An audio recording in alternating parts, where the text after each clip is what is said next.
नारायण लक्ष्मी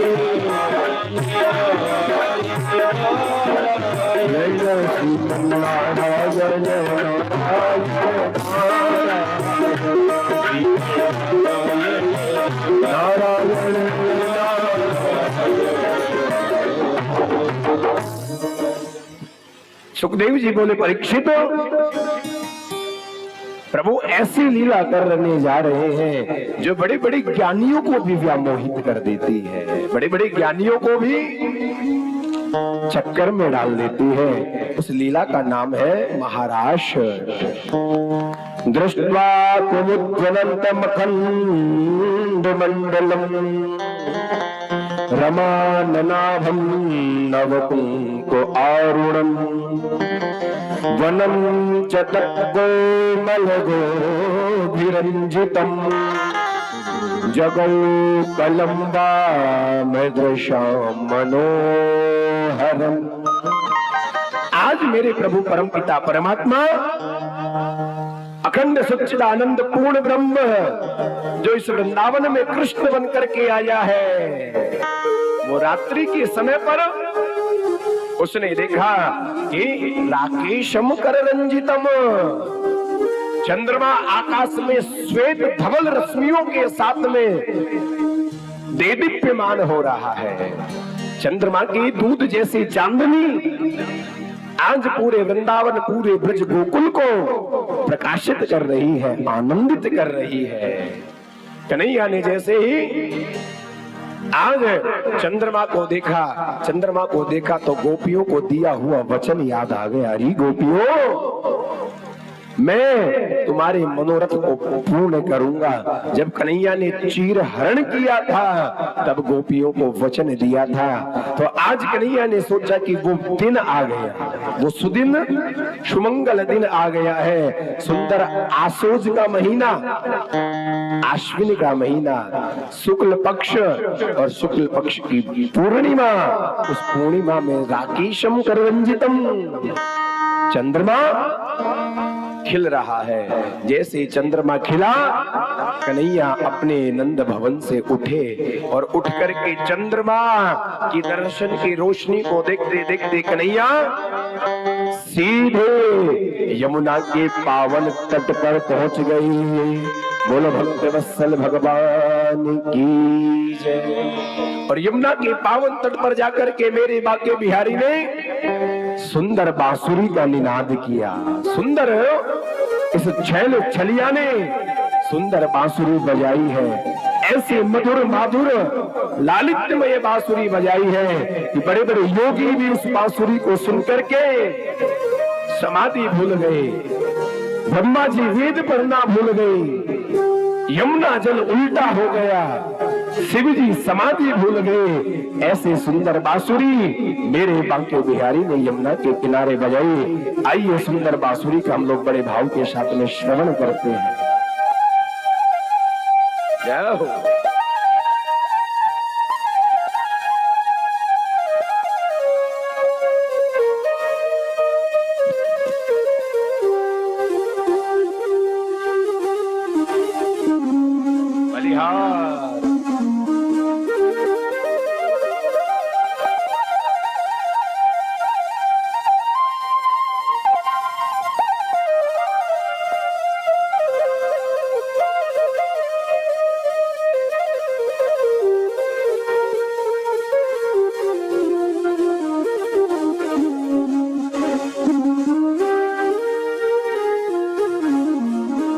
मुरली के मीठे बैन,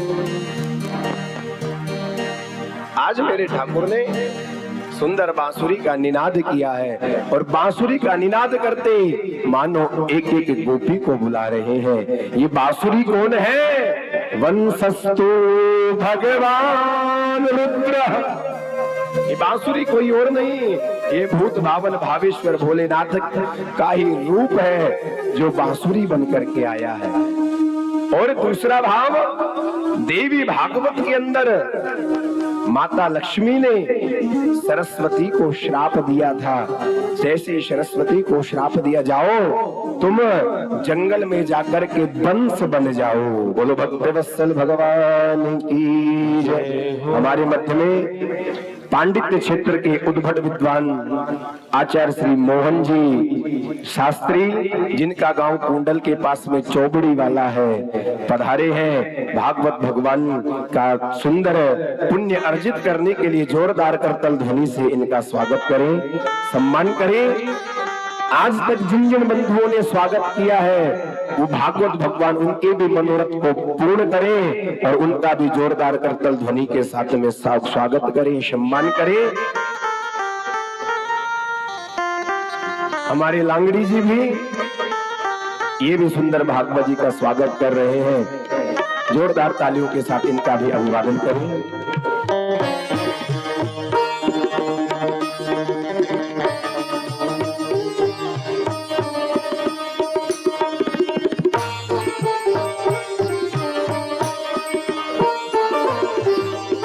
श्री रामोतार जी मुकरपुरा से आप भी पधारे हैं, जोरदार तालियों के साथ अभिनंदन करें।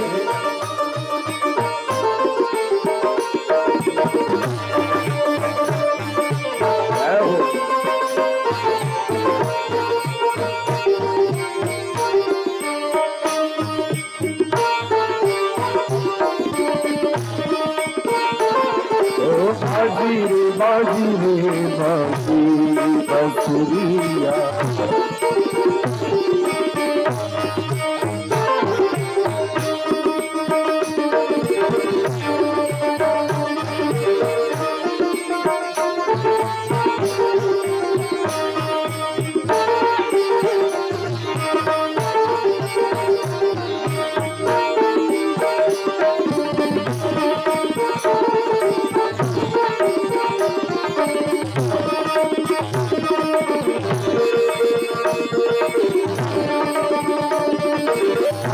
हरि बोल।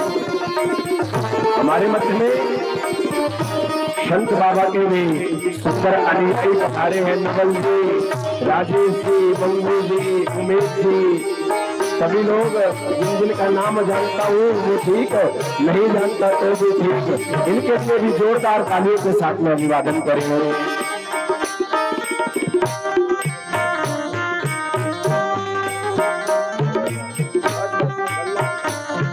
सोना की चेन भी है क्या? ब्रासलेट भी है।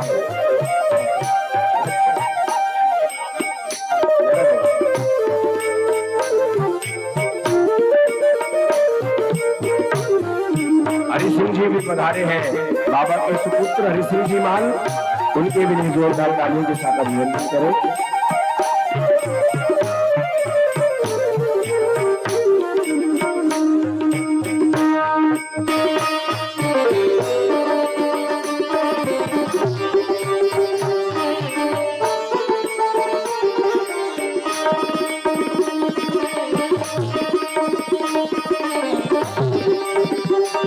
हमारे सुंदर कैमरा वाले भैया, इनके भी लिए जोरदार तालियों के साथ अभिनंदन करें। और हमारे प्रभु जी, इनके भी लिए जोरदार तालियों के साथ अभिनंदन करें।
राजपूत, इनके लिए जोरदार तालियों को साथ अभिनंदन करें।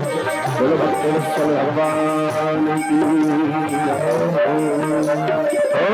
बाजी उठ भाई, बाजी देख दे द्वार आई, बाजी अकुलाई सुने तान गिरिधर की,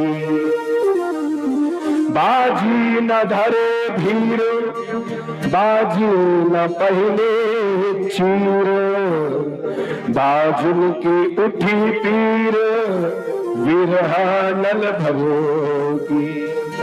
बाजी बाजी संग लगी डोले करत किलोले सुधि भूमि घर भर की, बाजी कहे बाजी बाजी बाजी कहे कहाँ बाजी, बाजी कहे बंसी बाजी सावरे सुधरो। बाजी शब्द अनुप्रास अलंकार, एक शब्द जब बार बार उपयोग हो तो अनुप्रास अलंकार का उपयोगिता सिद्ध होती। बाजी है गोपिकाएं, बाजी न धरे धीर बाजी न पहिरे चीर।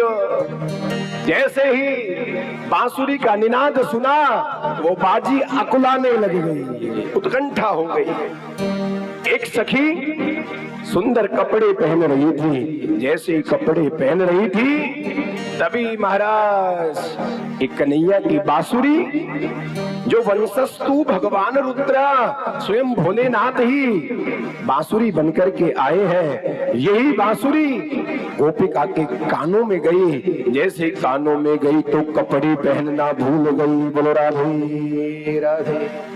कपड़े पहनना भूल गई, उल्टे सीधे कपड़े पहन लिए। उल्टे सीधे का मतलब तो समझते हो,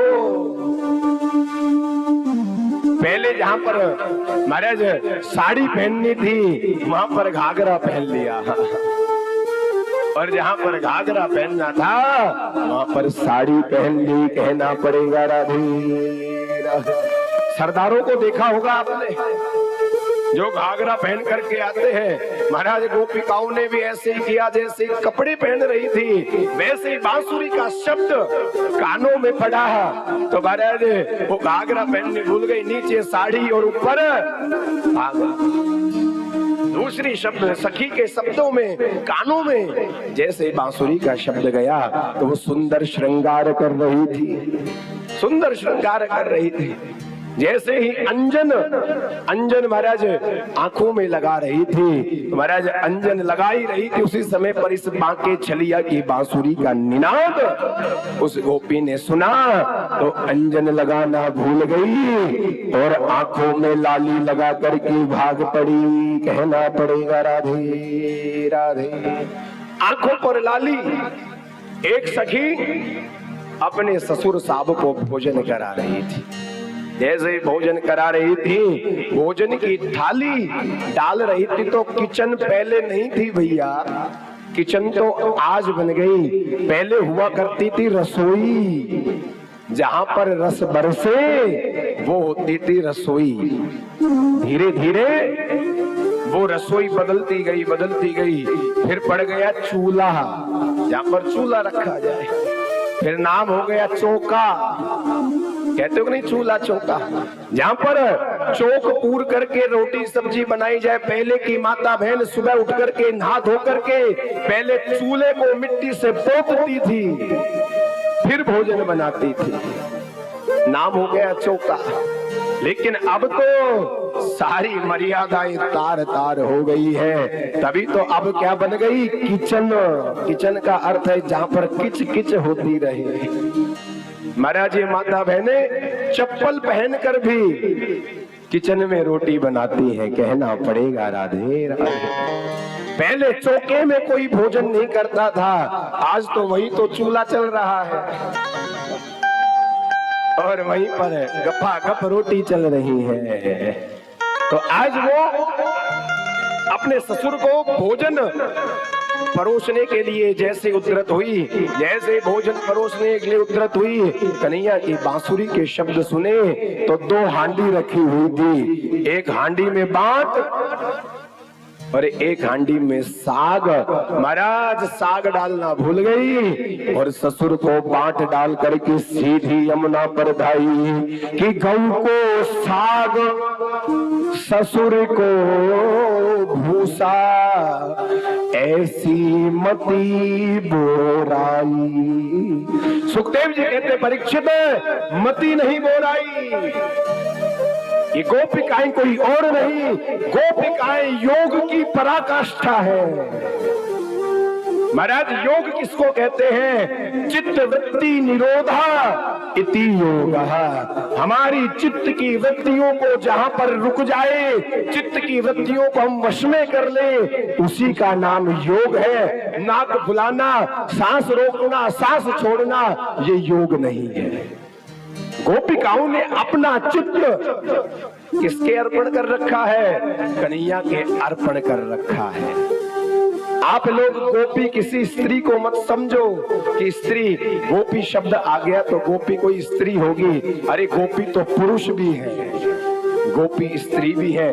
गो कहते हैं इंद्रियों को और पी कहते हैं रस को। जो लोग अपनी 10 इंद्रियों से भगवान के नाम का रस पिए, उन्हीं का नाम गोपी है, उन्हीं का नाम गोपी है। सज्जनों, आजकल के लोग कह देते हैं कि भगवान ने उनके साथ महारास रचाया, हम किसी दूसरी के साथ नाच लिए तो क्या गड़बड़ हो गया? भगवान ने 16,108 विवाह किए, हमने 2-4 कर लिए तो कौन सी गलती हो गई? मैं कहता हूं भगवान ने 6 दिन के ने पूतना मारी है, तुमसे 6 दिन के से चींटी नहीं मरती है। भगवान ने 7 साल के ने गिरिराज उठाया है। यदि एक बोरी गेहूं को हम कह दे कि यहाँ से उठा करके नांगवास के लोड पर लेकर के जाना है, नानी याद आ जाएगी,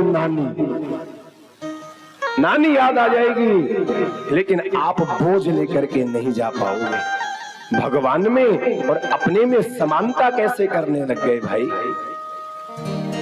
भगवान में अपने आप में समानता कैसे करने लग गए? ये गोपिकाएं कोई और नहीं, ये दंडकारण्य के जितने ऋषि हैं वो ही सब गोपी बन करके आए हैं। वाल्मीकि रामायण में आया है कि प्रभु जब दंडकारण्य में जा रहे थे, प्रभु श्री राम का इतना सुंदर स्वरूप है, राम का रूप देख करके सभी ऋषि बोले भैया यदि हम गोपी भाव में होते तो राम जी का रस खूब आनंदित होकर के राम रस को ग्रहण करते।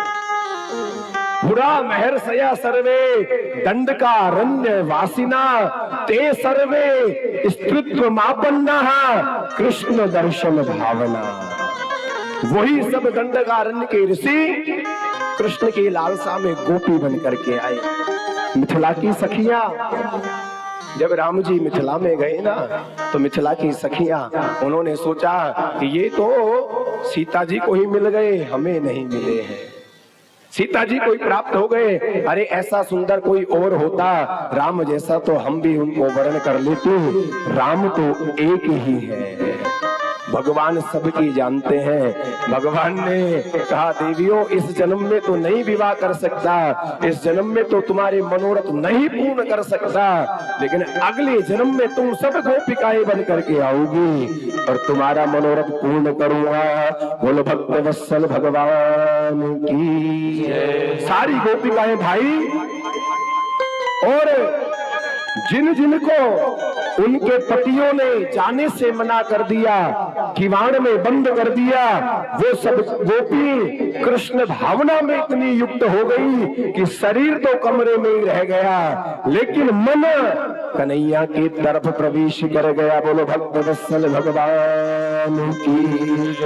जब जीव की ऐसी स्थिति हो जाए कि शरीर कहीं भी रहे और मन परमात्मा के चरणों में रहे, तब जाकर के आप रास के अधिकारी हो, नहीं तो आप रास के अधिकारी नहीं। रसो वैसह रसः, जहां पर रस बरसे वही तो रास है। बोलो भक्त वत्सल भगवान की। गोपिकाएं पहुंची, सारी गोपिकाएं पहुंची है और जैसे ही पहुंची है कन्हैया के पास और कन्हैया ने देखा तो कन्हैया बोल पड़ी स्वागतम भो महाभाग प्रियम किम करवामते। आओ आओ गोपिकाओं, आपका स्वागत है। आप इस घोर जंगल में क्यों पधारी हो? अरे आकाश मार्ग में सुंदर चंद्रमा प्रकट हो रहा है, क्या तुम चांद की चांदनी देखने के लिए आई हो क्या? क्या तुम सुंदर यमुना जी का दर्शन करने के लिए आई हो? अरे सच्ची पतिव्रता स्त्री होती है ना, वो मातरः पितरः पुत्रा भ्रातरः पतयस्य वा, वो अपने माता पिता अपने भाई बंधु उनको छोड़ करके नहीं आती है। आप तो पातिव्रत स्त्री हो, आपके ज्ञान को क्या हो गया? अपने पतियों को छोड़ करके कैसे आ गई? हमारे बीच में श्री शेडू राम जी शर्मा महेंद्र नगर रिटायर्ड ASI RPF से पधारे हैं, इनके लिए जोरदार तालियां बजाएं। रिश्ते में ये हमारे ससुर लगते हैं, कहना पड़ेगा राधे राधे। मारा ससुरा जी देख लो। बोलो भक्तवत्सल भगवान की जय।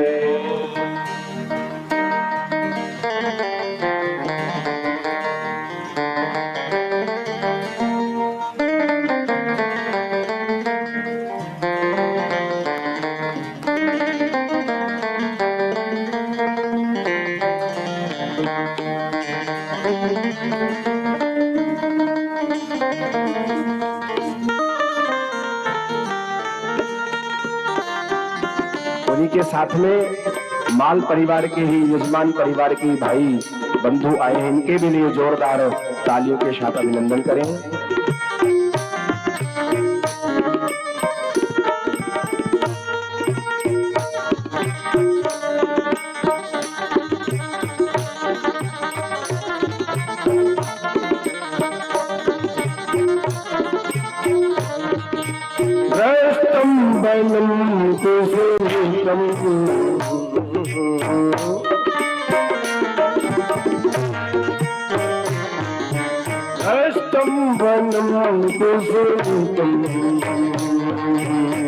राकेशं करवञ्जितं राकेशं करवञ्जितं।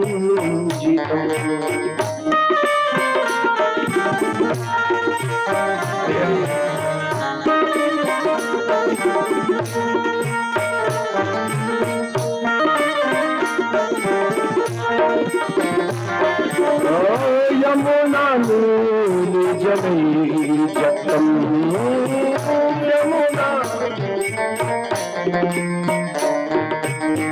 पल्लवं सुशोभितं पल्लवं सुशोभितं दष्टं वनं कुसुमितं दष्टं वनं कुसुमितं दष्टं वनं कुसुमितं।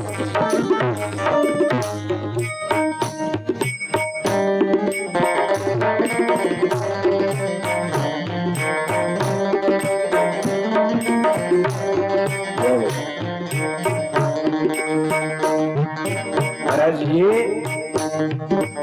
परित बाबा के घुड़ला और संत बाबा के घुड़ला का भी सम्मान करना चाहते हैं। दोनों सामने आकर के अपना सम्मान स्वीकार करें, दोनों का तालियों के साथ में अभिनंदन करें। और नाथू जी पटेल भी आ जाए। बोलो भक्तवत्सल भगवान की जय।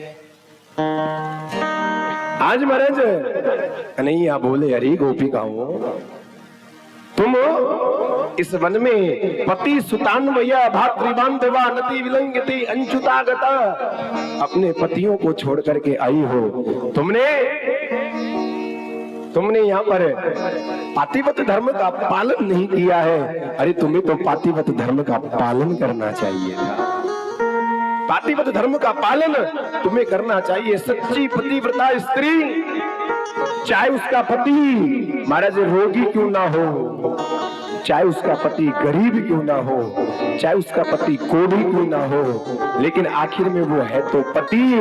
अपने पति को छोड़ करके अकेले कहीं नहीं जाए। अरे गोपिकाओं, एक बार की बात है कि एक पतिव्रता ब्राह्मणी, ब्राह्मण देवता और ब्राह्मणी एक साथ निवास करते हैं। ब्राह्मण और ब्राह्मणी निवास करते हैं। वो ब्राह्मण देवता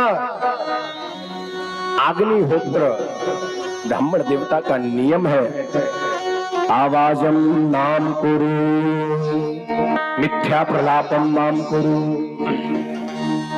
महाराज, आज ब्राह्मण देवता का नियम है कि वो ब्राह्मण देवता रोजाना हवन करते हैं, अग्निहोत्र करते हैं। हवन करके फिर जाकर के महाराज दैनिक दिनचर्या में संलग्न होते हैं। एक दिन उन ब्राह्मण देवता ने हवन किया और ब्राह्मण देवता हवन करने के बाद में यजमानी करने गए। यजमानी करके आए तो थक गए। जैसे ही थक गए तो उनकी ब्राह्मणी ने पंखा झल करके उनकी सेवा करने लग गई। पंखा झलती जा रही है और सेवा करती जा रही है। स्त्री का परम धर्म है अपने पति की सेवा करे। जिय बिनु देह नदी बिनु बारी, तैसे हुनाथ पुरुष बिनु नारी। जैसे शरीर तो है लेकिन शरीर में आत्मा नहीं है तो शरीर का कोई मोल नहीं है। नदी तो है, नदी सूखी पड़ी है तो नदी का कोई मोल नहीं। वैसे ही स्त्री तो है लेकिन स्त्री का पति नहीं है तो स्त्री की भी कोई शोभा नहीं है। स्त्री की शोभा उसके पति से होती है और यदि पति नहीं है तो उसकी शोभा उसके बेटे से होती है।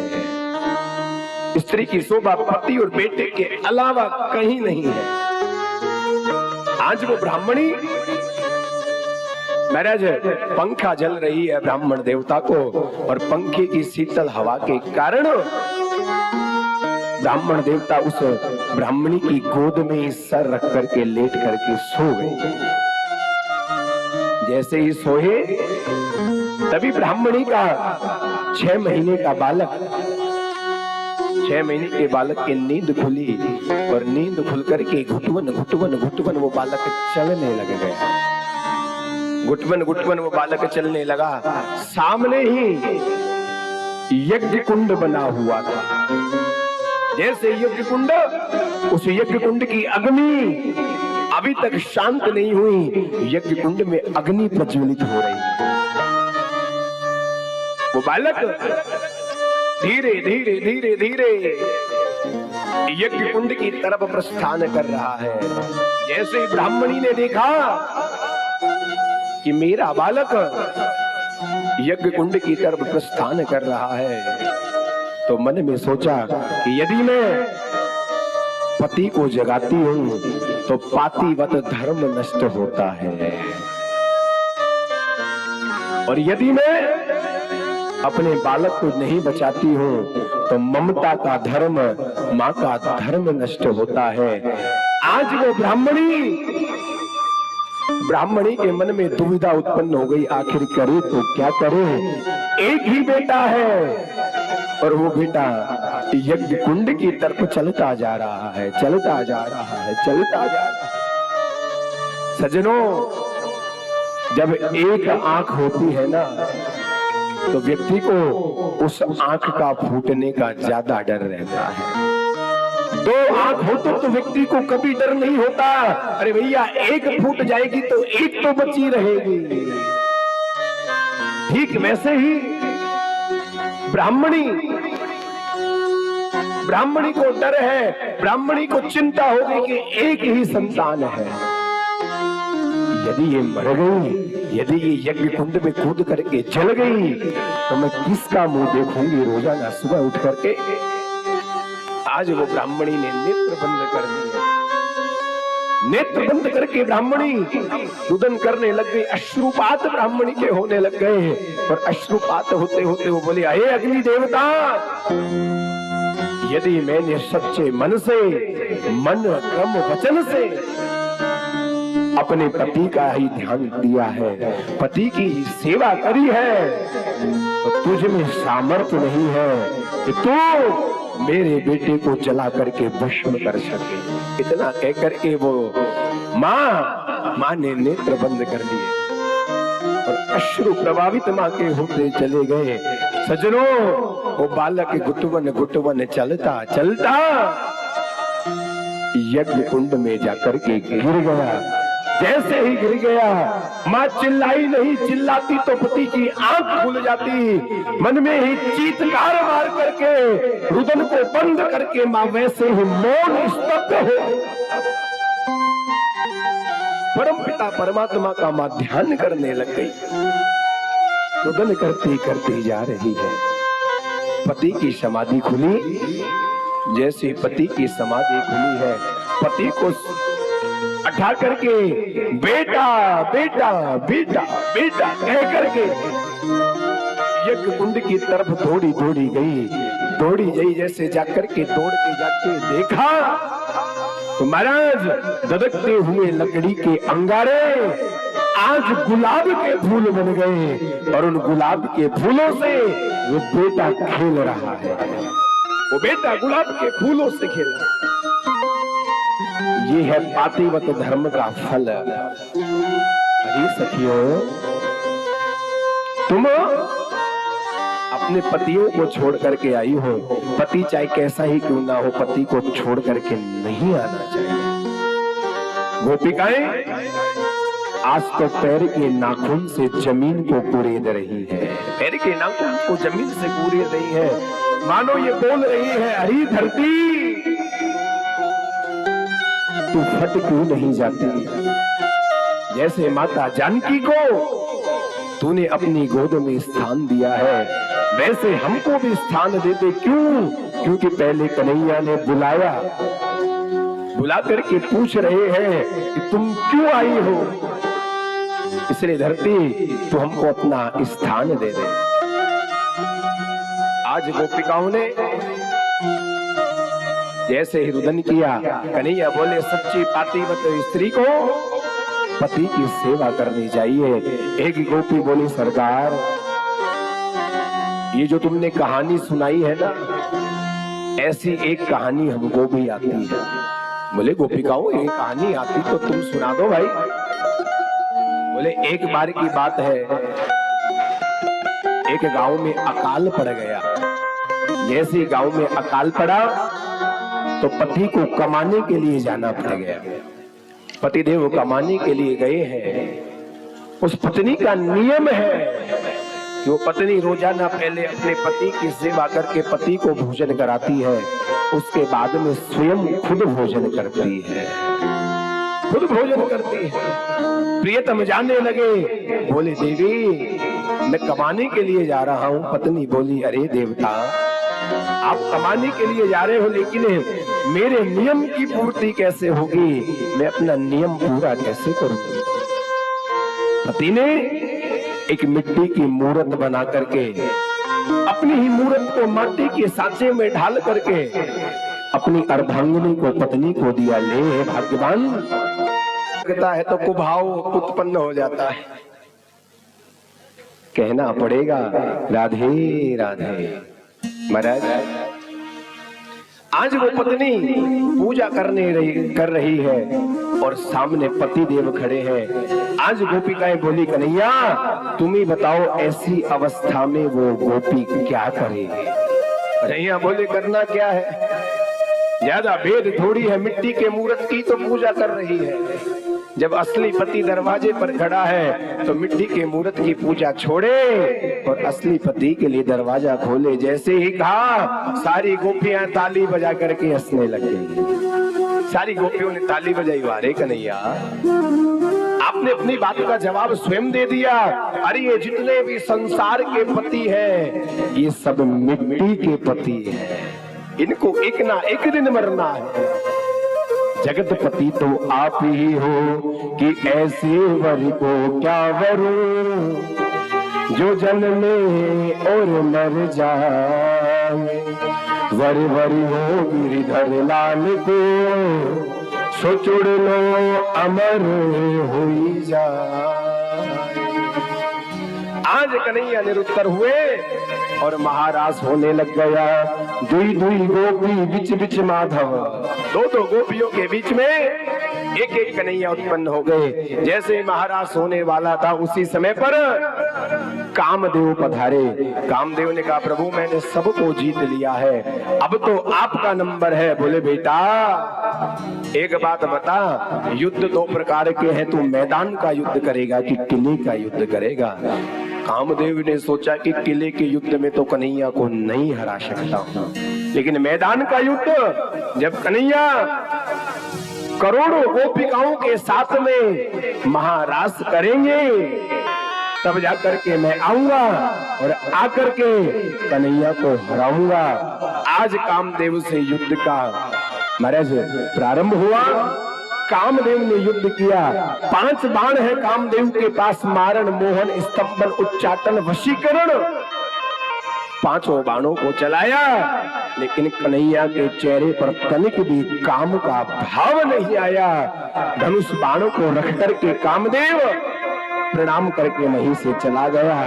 कामदेव का दूसरा नाम है मदन, और आज मदन को मेरे मोहन ने मोह लिया, नाम पड़ गया मदन मोहन।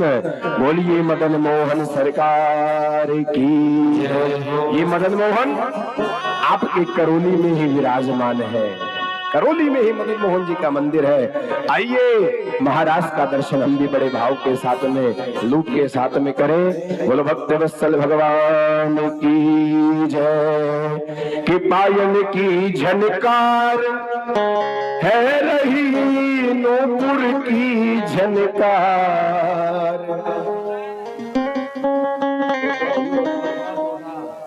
बोलो भक्त वत्सल भगवान की। कौन कौन महाराष्ट्र में चलना चाहता है? कन्हैया के महाराष्ट्र में कौन कौन चलना चाहता है? जो जो चलना चाहता है सभी खड़े हो जाएं और खड़े होकर के जैसे कन्हैया नाच रहे हैं दो दो गोपियों के बीच में माधव, वैसे सभी नृत्य करते हुए मस्ती में झूमे। बोल रास बिहारी भगवान की। पायल की झलकार, अरे है पायल की झलकार, ऐशो चोर है रे पायल की झलकार।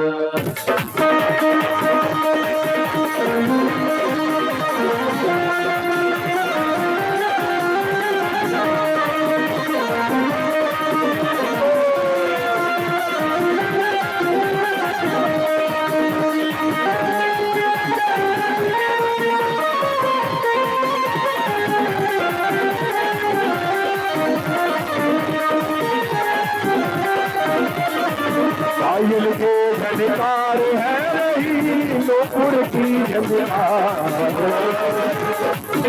झनकार है रही नूपुर की झनकार।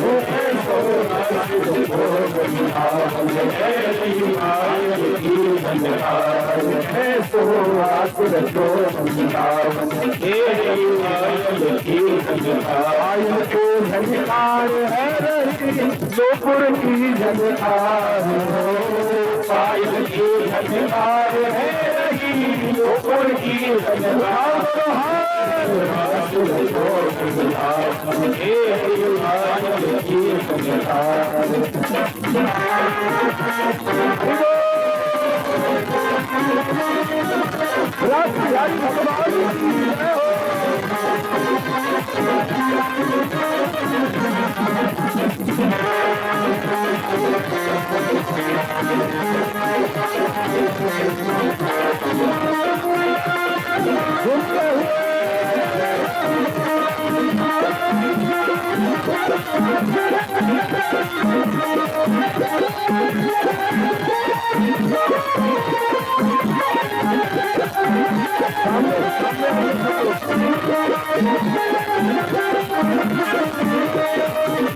देखो भाई,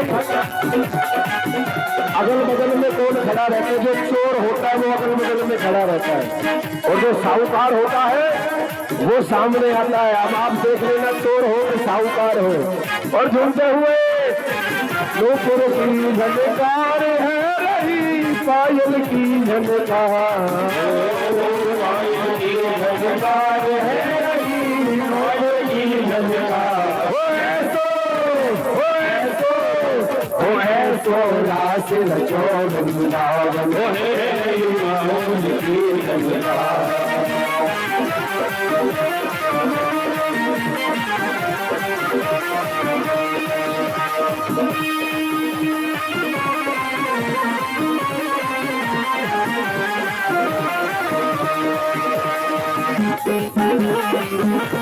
राम बिहारी भगवान की जय हो।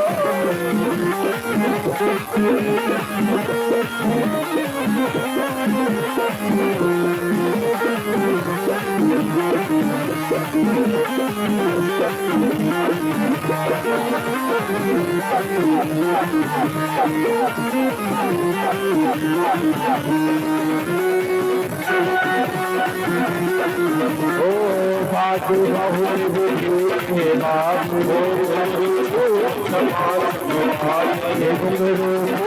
क्षमा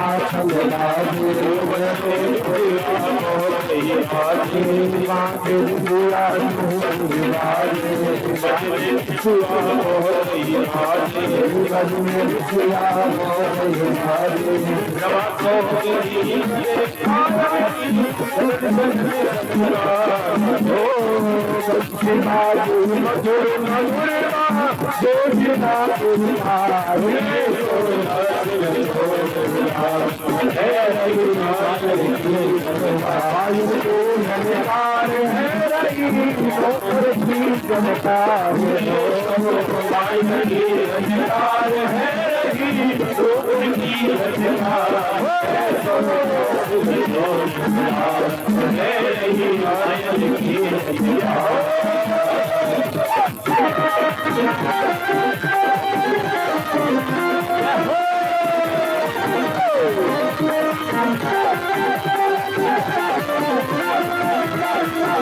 स्वामी सेवा करते हुए राम बिहारी भगवान की जय हो।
राधा मोहन है लोहिया, नाचे संग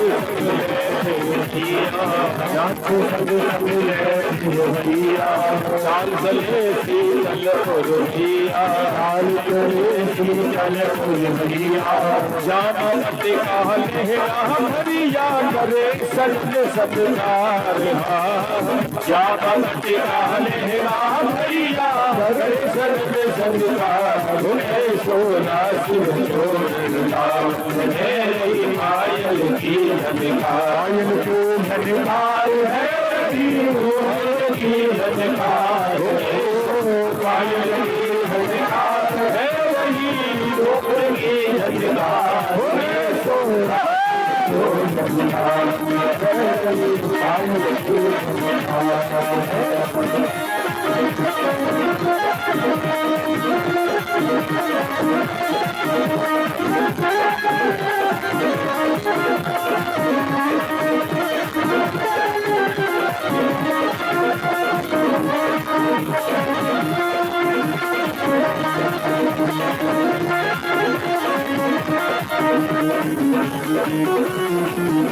हमारो मंदिरा ढाले हमारो मंदिरा ढाले राधा ले गई राधा ले गई राधा ले गई राधा ले गई राधा ले गई, हमारो मंदिर हमारो मंदिर हमारा मंदिरा ढाले गई, हमारो मंदिरा ढाले गई।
दुई दुई गोपी बीच बीच माधव, दो दो गोपियों के बीच में एक एक कन्हैया और आकर के सुंदर महाराज का नृत्य करने लग गए। दिव्य महाराज का नृत्य किया, कामदेव आया, कामदेव ने पराजय स्वीकार करी और पराजय स्वीकार करके कामदेव प्रस्थान कर गया और प्रभु मदन मोहन के रूप में जगत में विख्यात हुए। मदन मोहन नाम की उपाधि पाई, उपाधि पाकर के प्रभु पुनः महाराज की रास क्रीड़ा को करने लग गए। एक एक गोपी के मनोरथ को पूर्ण करते जा रहे हैं। एक एक गोपी नृत्य करती करती गोपी कन्हैया से बोलती है, अरे कन्हैया भैया नृत्य करते करते हमें प्यास लग आई है। तो कन्हैया यमुना के हृदय से, यमुना में से जल लेकर के गोपिकाओं को अपने अंजलि के माध्यम से जल पिलाते हैं। एक बोलती हमारी चोटी खुल गई, तो वेणी गूंथन भी करते हैं। अब तो गोपिकाओं को मन में ये भाव आ गया कि कन्हैया तो केवल हमारे हैं। किसी व्यक्ति की अत्यंत निकटता ही सबसे बड़ा दोष बन जाती है। कोई व्यक्ति है, यदि आप ज्यादा उसके नजदीक रहोगे ना, तो वो गुण भी आपको दोष नजर आने लग जाएगा। क्यों? अरे भैया ये तो अपने घर का ही व्यक्ति है, अपने घर की छेड़ी है, जब चाहो जब कान पकड़ लो, जब चाहे जब मरोड़ लो। इसलिए व्यवहार जगत में पारस्परिक दूरी होना अत्यंत आवश्यक है। आज गोपिकाओं को लगा कि कन्हैया तो हमारे नित्य सहचरणी है, सहविहारिणी है, और उनको लगा तो वो भाव मिट गया और मन में अहंकार का भाव आ गया कि कन्हैया तो केवल हमारे हैं। इसलिए आज कन्हैया तत्तासाम तत्सो भगमतम वीक्ष्यमानं च केशवः प्रसमाय प्रसादाय तत्रैर्वान्तरधीयतः।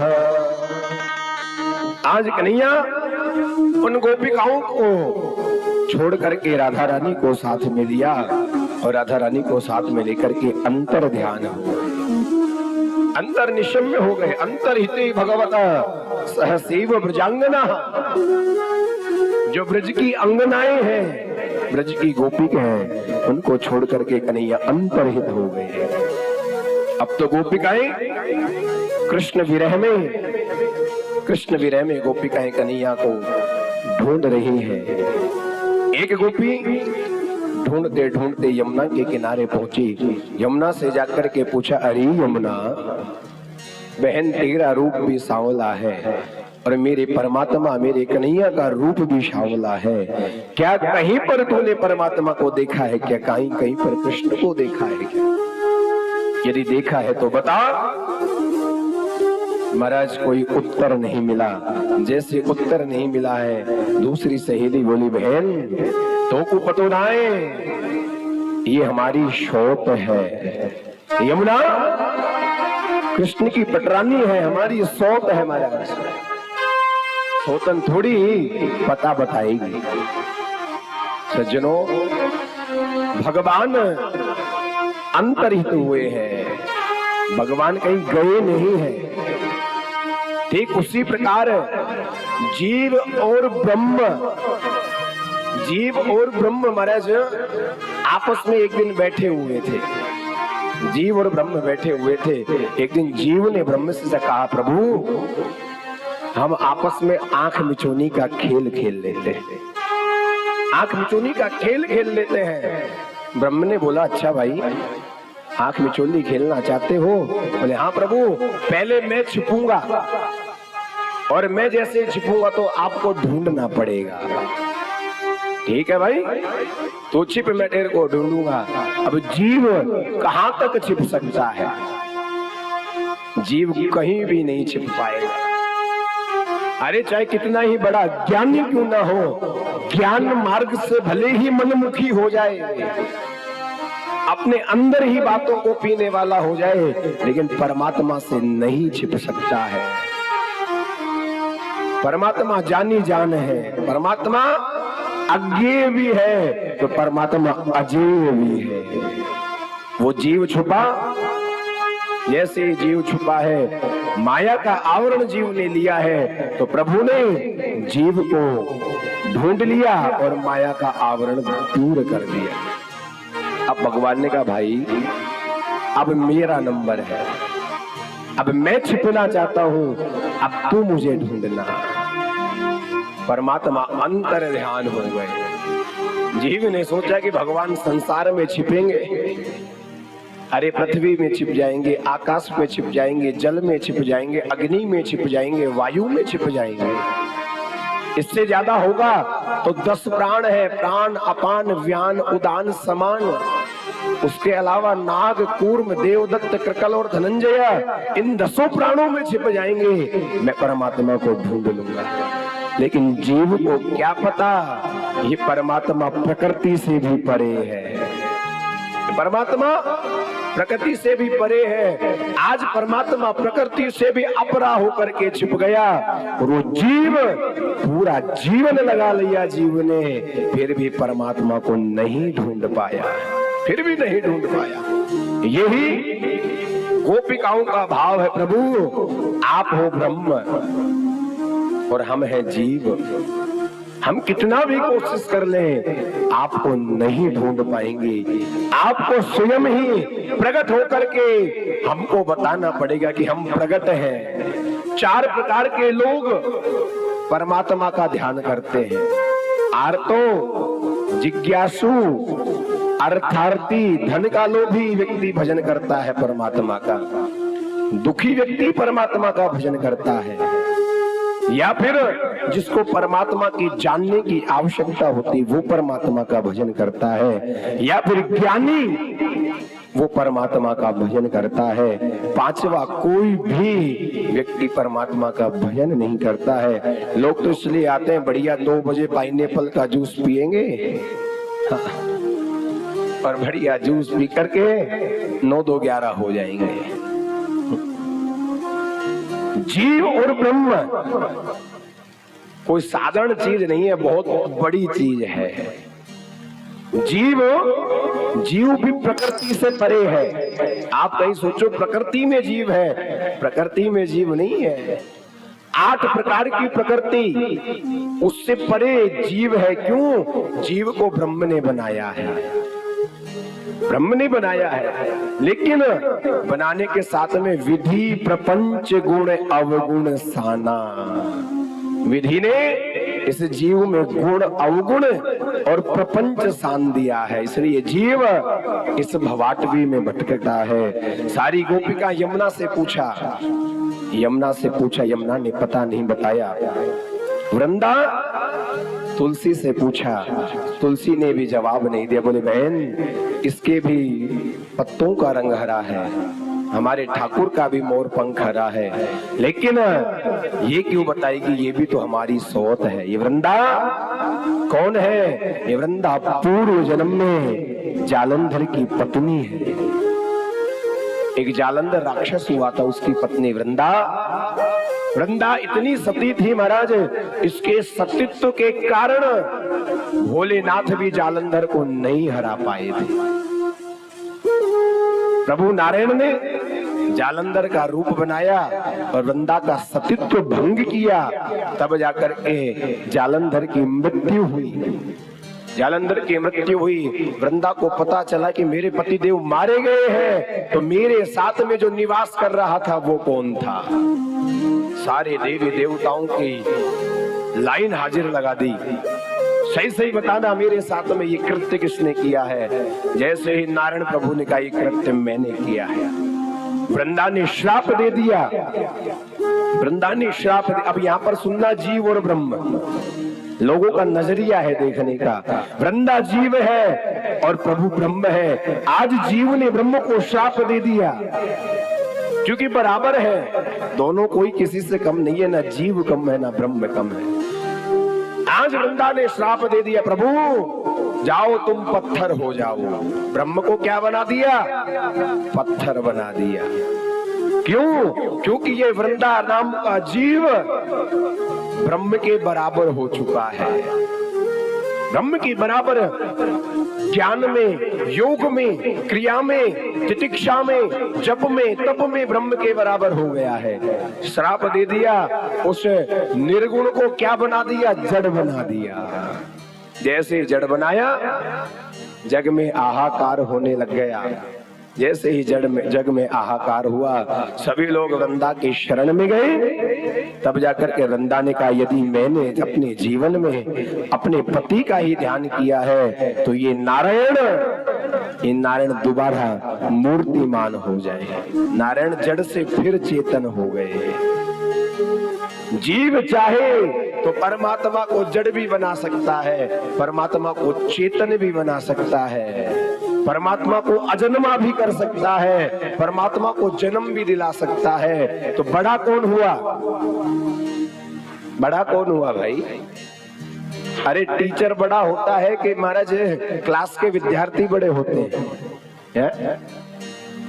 विद्यार्थी बड़े होते हैं। विद्यार्थी जो पाठ पढ़ना चाहेंगे, अध्यापक वही पाठ को पढ़ाएगा। ये नहीं कि आज भैया मैं चौथा पाठ नहीं पढ़ाऊंगा, सीधा छठा पाठ पढ़ाऊंगा। इसलिए जीव और ब्रह्म, इसमें केवल इतना ही अंतर है।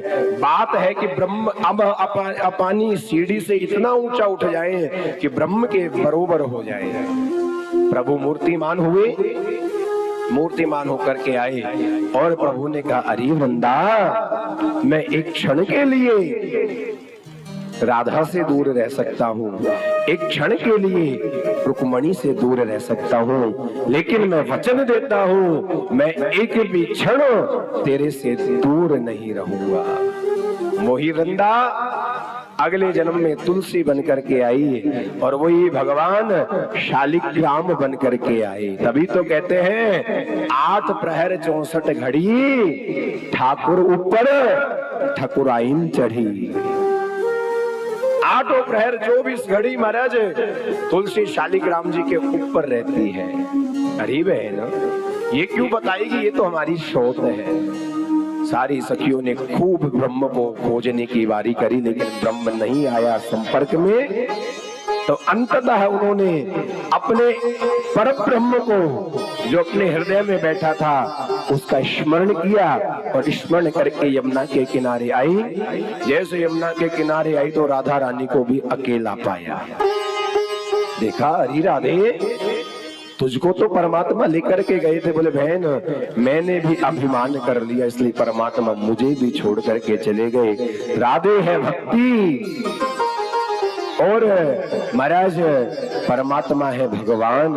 राधे है शक्ति, परमात्मा है शक्तिमान। लेकिन यदि शक्ति भी परमात्मा से मैं करेगी तो शक्तिमान उससे परे हो जाएगा। सारी प्रजांगना एकत्रित हुई और एकत्रित होकर के यमुना के किनारे सुंदर रुदु सुस्वर राजन कृष्ण दर्शन लालसा राग में स्वर में रोई है और रोकर के एक सुंदर गीत गाया जिसका नाम है गोपी गीत। जो व्यक्ति इस गोपी गीत का नित्य पाठ करता है तो परमात्मा एक न एक दिन उसको दर्शन देने के लिए जरूर आते हैं। महाराज आज उन गोपिकाओं ने भी गोपी गीत गाया। आइए बड़े भाव के साथ हम भी गोपी गीत गुनगुनाए। कि जयति धिकम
एक एक गीत को गुनगुनाती जा रही है। आइए ताली सेवा करते हम गोपिकाओं के भाव को गाए। हरि बोल।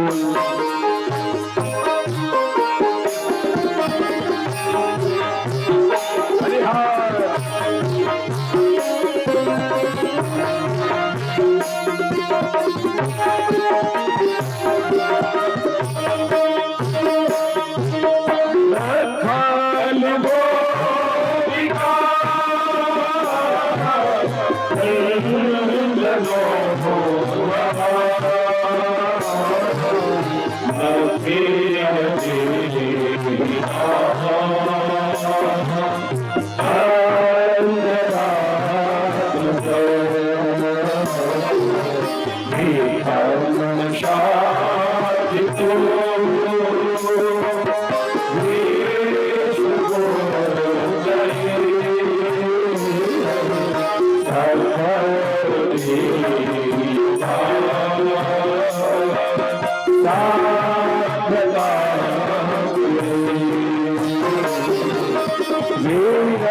गोपिकाएं कहती हैं, अरे कन्हैया,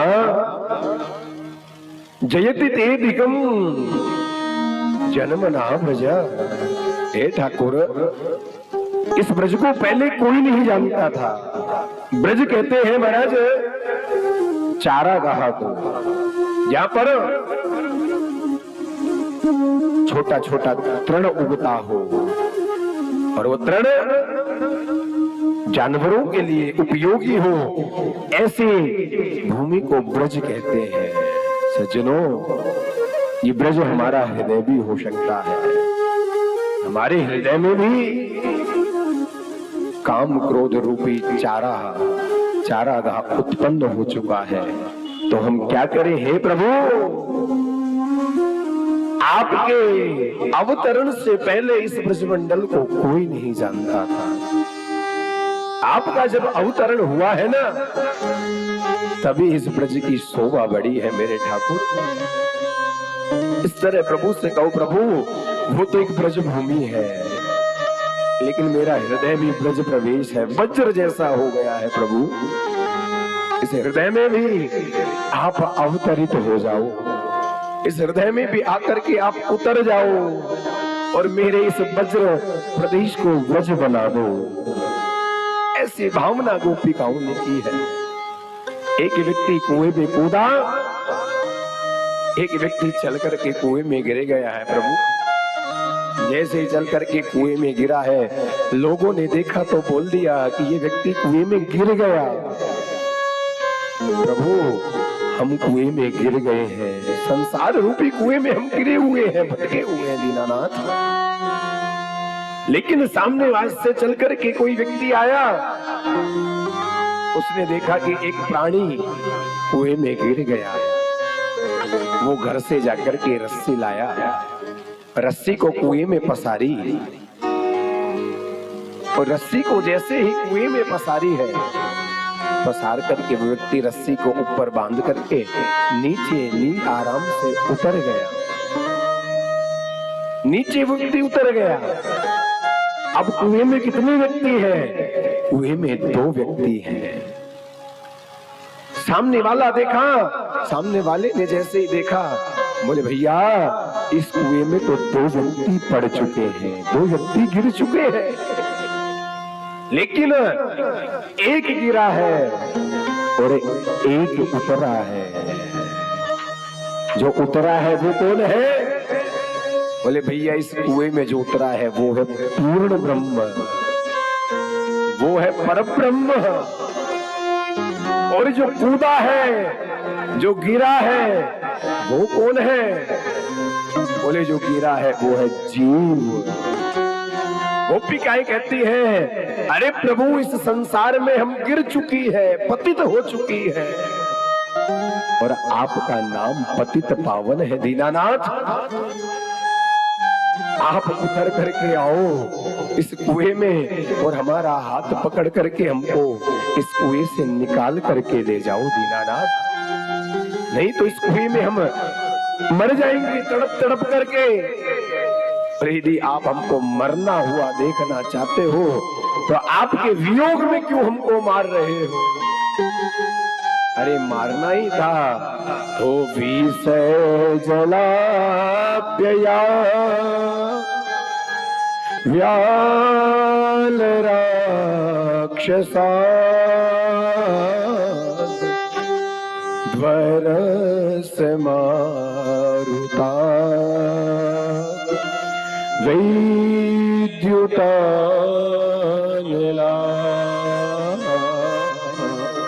हे प्रभु, मारना ही था तो इस वियोग रूपी अग्नि में क्यों जला रहे हो? इससे बढ़िया तो वृंदावन में आग लगी, उसमें ही जल करके मर जाने दिया होता।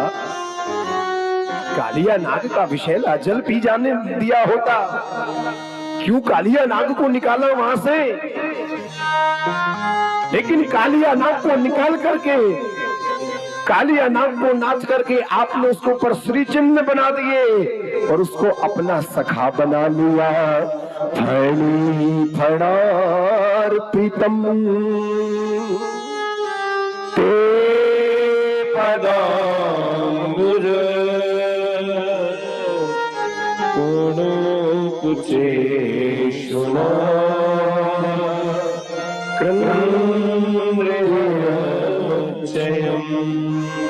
हे दीनानाथ, उसके फण पर पाद प्रहार करके उसके मस्तक पर भी आपने पद चिन्ह बना दिए हैं।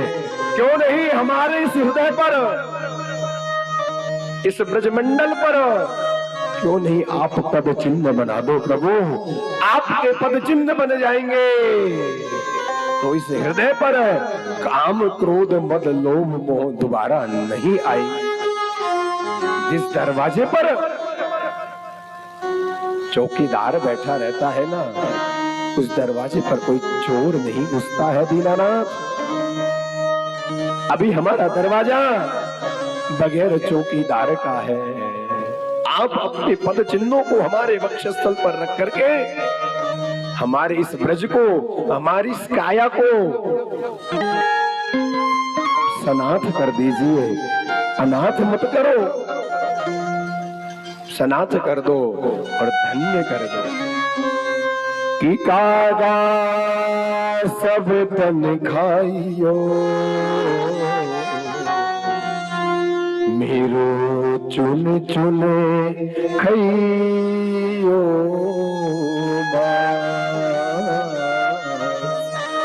ये दो नैना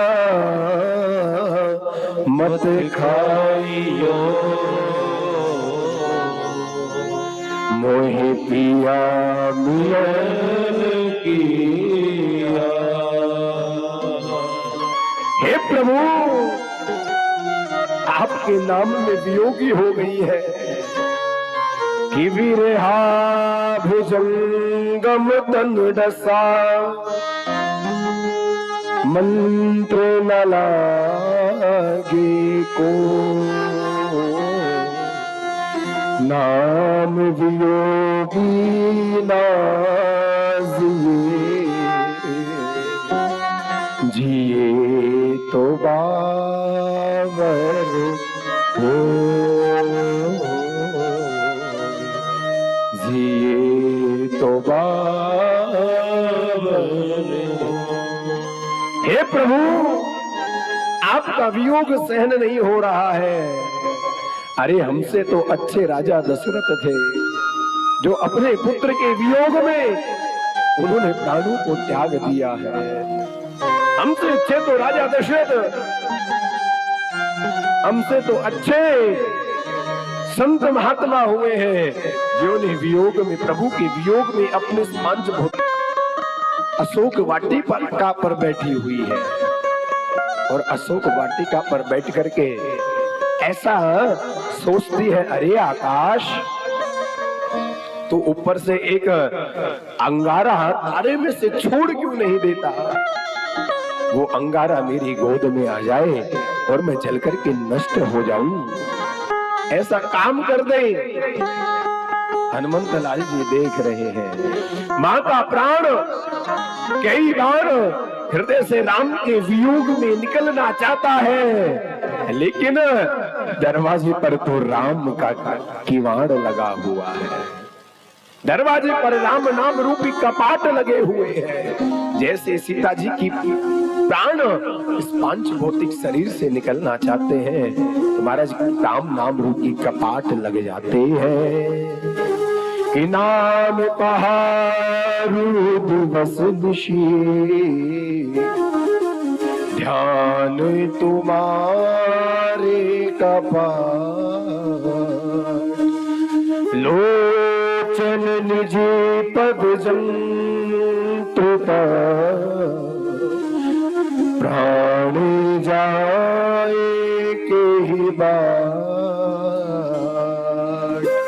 जानकी जी मरना चाहती हैं लेकिन राम नाम रूपी किवाड़ बंद हो जाते हैं, जानकी जी नहीं मर पाती है। गोपिका कहती है, ठीक प्रभु ऐसे ही हम भी मरना चाहते हैं लेकिन क्या करें, हमने तुम्हारी कथा को सुन रखा है और जिस व्यक्ति ने तुम्हारी कथा को सुन लिया वो व्यक्ति ना तो जिएगा ना मरेगा, वो अधमरा हो जाएगा। प्रेम पियासे नैन, वो तो प्रेम में प्यासे नैन की तरह हो जाएगा, कब परमात्मा का दर्शन हो। क्यों? क्योंकि आपकी कथा है ही ऐसी कि तव कथामृतम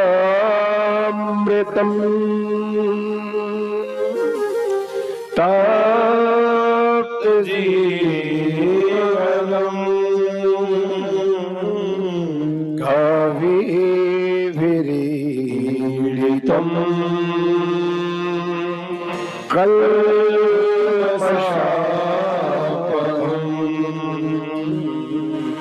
हे प्रभु, आपकी कथा ऐसे ही है, कलमश को दूर कर देती है और कानों में मंगल घोल देती है। हे प्रभु, ये जितने भी बाबा जी बने हैं ना, ये आपके रूप को देख करके बाबा जी नहीं बने हैं, ये आपकी कथाओं को सुन करके इन्होंने महाराज वैराग्य लिया है।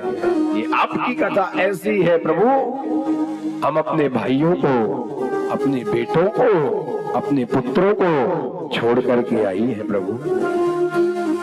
हे प्रभु, आप अपने चरण पंकज से हमारे जीवन को धन्य कर दो। बिन मोल की आपकी दासी है, बिन मोल की दासी है, हमको खरीद लो और हमको मोल दे करके धन्य कर दो। ईशुरतो वर्धनम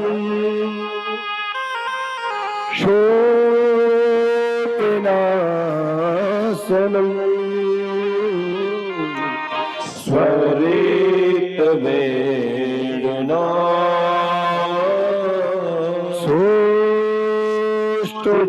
सोष्ठचुम्बितम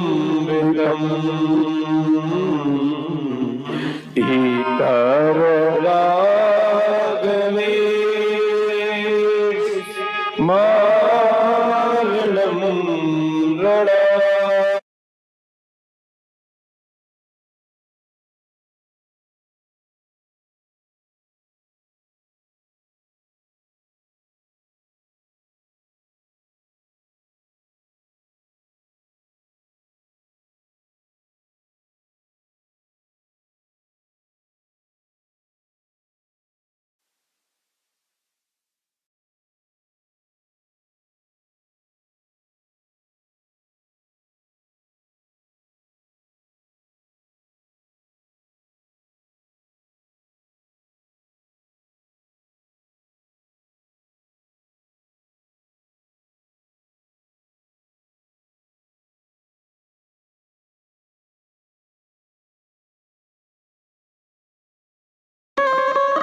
अशोक वाटिका पर बैठी हुई है और अशोक वाटिका पर बैठ करके